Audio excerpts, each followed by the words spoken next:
تین چیزیں جنوں کو آنے کا راستہ دیتی ہیں. نمبر 1 خواہشات. جن یا شیطان جو ہیں وہ خواہشات کے ذریعے انسان پہ قابو پا لیتے ہیں.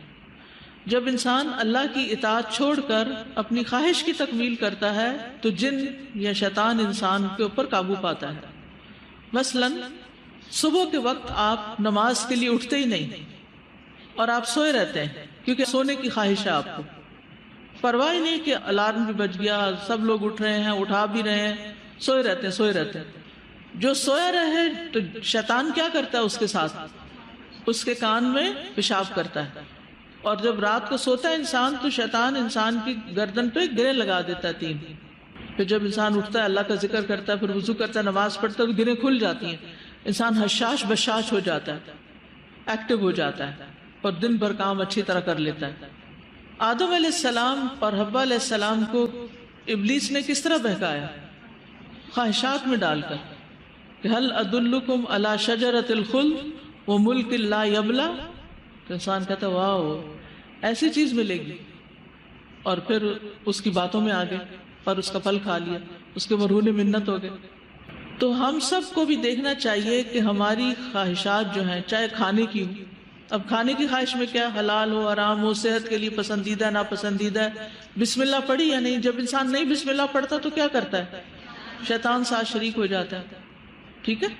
پھر اسی طرح لباس کے معاملے میں شیطان کیا چاہتا ہے کہ انسان کو ننگا کر دے، انسان کی عزت آبرو لباس اس کا اتروا دے.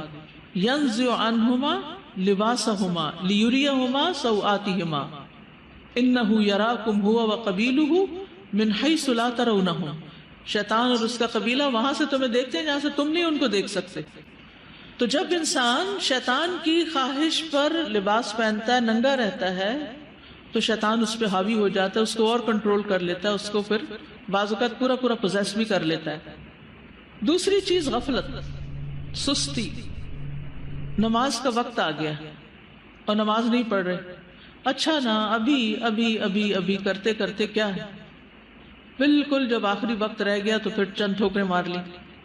تو یہ بھی دراصل شیطان کو خوش کرنے والی بات ہے.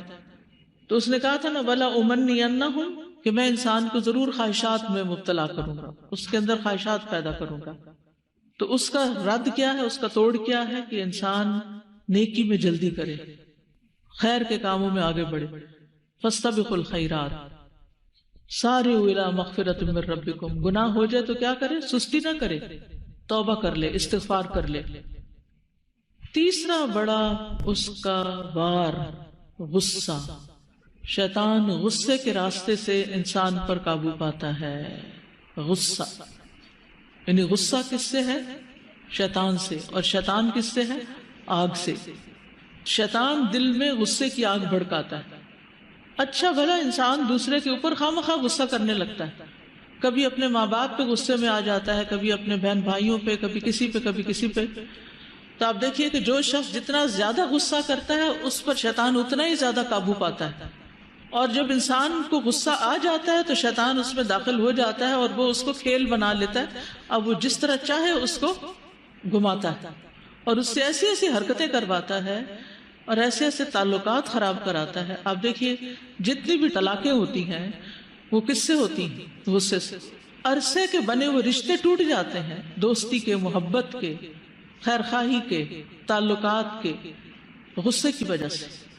اور انسان اپنے آپ کو خود ہی نعمتوں سے محروم کر لیتا ہے کیونکہ غصہ عقل کو کھا جاتا ہے اور پھر انسان اپنے ہی خلاف اپنی ہی دشمنی کر لیتا ہے.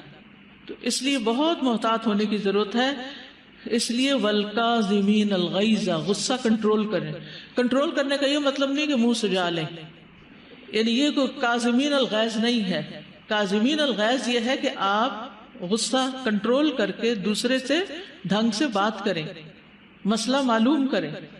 عام طور پر عورتوں کی عادت یہ ہوتی ہے کہ بچے نے کچھ کیا، غصہ کیا، یا تو چلائے چیخے، بدتمیزی کی، یا پھر موڈ آف کر لیا، بول چال بند.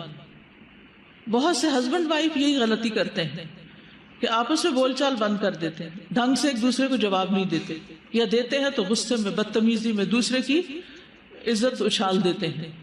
یہ سب کچھ شیطان کھیل رہا ہوتا ہے انسان کے ساتھ. اور انسان اس کے ہاتھوں میں آلہ کار بنا ہوا ہوتا ہے. اور خواہشات میں جذبات بھی شامل کر لیں اگر تو یہ غصہ، غم، محبت، یہ ساری چیزیں اس میں پھر آ جاتی ہیں. کسی چیز کا بھی حد سے بڑھنا جو ہے وہ انسان کو دراصل شیطان کا اپنے قابو میں کرنا ہے، اور اس سے پھر وہ اس کا وقت بھی ضائع کراتا ہے، اس کے دماغ کو الجھائے رکھتا ہے، اس سے باتیں بھی غلط کرواتا ہے، اس کو رلاتا ہے، اس کو غمگین کرتا ہے. اور اس طرح شیطان خوش ہوتا ہے کیونکہ شیطان انسان کا دشمن ہے اور وہ چاہتا ہے انسان دکھی رہے.